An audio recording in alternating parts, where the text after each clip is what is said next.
In this video, we will draw a knight chess piece freehand with colored pencils. We will begin to outline the knight with a cream color.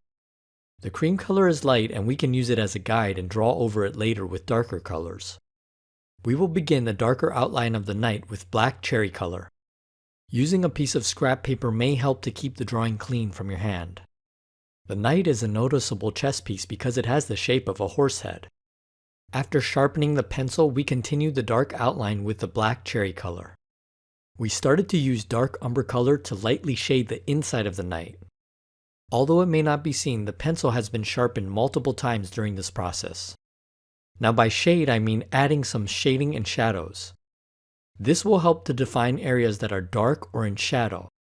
That in turn will help to define the shape of the object as perceived by the viewer. Drawing the knight may be more challenging than other chess pieces because it has the least amount of symmetry.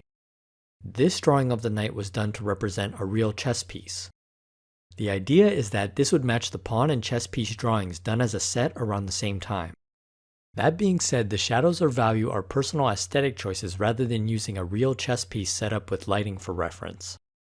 The work on the drawing continued with darker shadows and adding more value. To finish the drawing, I just kept darkening and defining the edges with a sharp pencil. Looking back, it may have been better to draw the knight a little more stylized.